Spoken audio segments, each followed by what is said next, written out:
the summer of '69. She'd be one of the last trains for Ilfracombe, a holiday special. On one of the last stretches of the Withered Arm, the old London and South West Railway.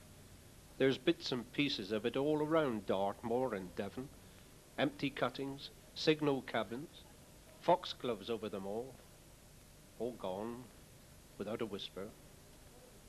A holiday special. In its heyday, 10,000 people would use that yard on a Saturday. That was why in 1870 a railway meant new hopes, a new prosperity. It nearly developed into a war of rights when the local gentry opposed the line. Windows were smashed, riots broke out, and back along the route where the line must go, the people of Braunton went up on the hill and burnt the squire. Well, in effigy, anyway.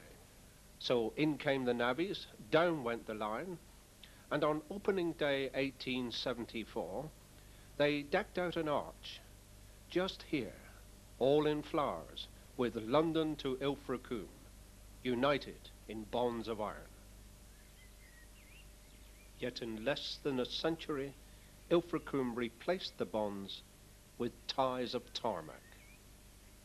Railwaymen with petitions to sign were told by hoteliers to change their cause for car parks. Freight out of Ilfracombe died the same way.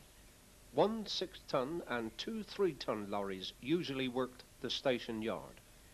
A checker, 5 clerks and 2 unloaders manned the goods shed, which has been stacked to the roof, whilst another 6 to 10 wagon loads were waiting on the rails outside. The control centre of it all worked to the full, with a goods yard, runarounds, coach sidings, turntable, and a double main line in and out of Combe. The Atlantic Coast Express was a regular morning up train, winter and summer. Then there was the Devon Bell, and the regular morning circus of getting the observation coach onto the turntable for the return trip. Just a bit of Southern Rail luxury which never paid its way, except Saturdays. You could have filled a rake of coal wagons with passengers on those summer Saturdays. The 8:30 train to Manchester was fondly known as the Palestine Express. If cattle had been loaded the same way, there'd have been a summons for cruelty. But for the foreman, it was a pleasure to go to work.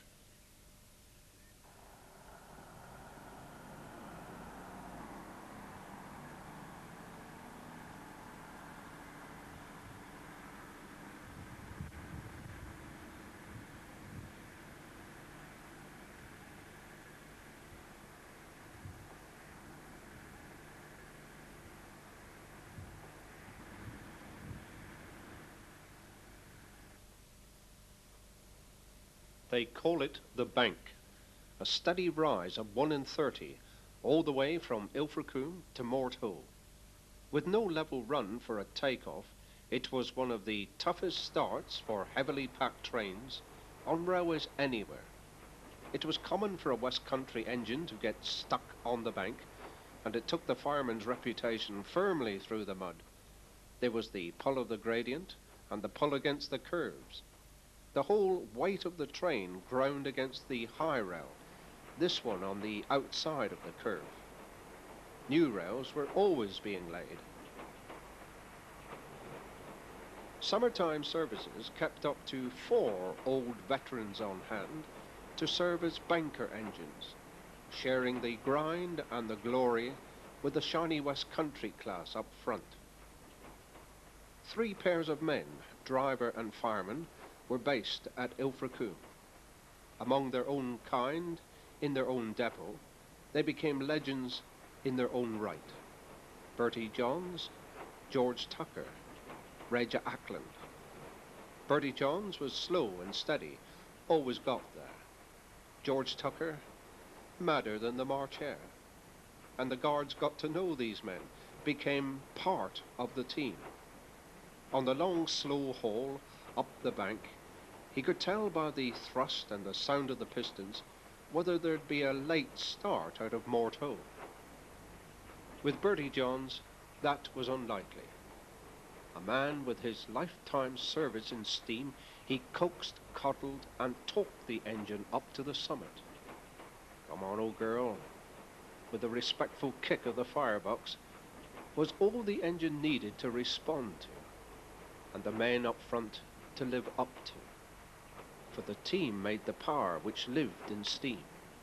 Pride, too, which kept the brasswork shiny, the gauges at full, and the schedule on time.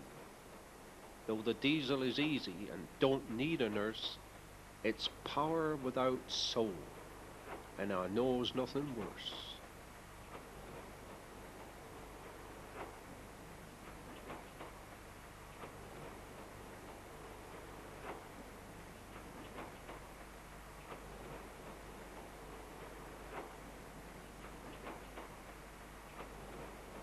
Not every customer spent his time looking at the best coastline in the west. One evening just about here, the guard was told of a passenger who'd taken a can of cream from the luggage van. Cream was carted in 7-pound tins, Devonshire cream, so called, made in Wiltshire.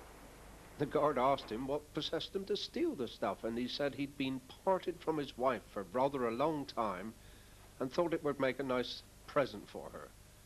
It proved to be a very expensive one,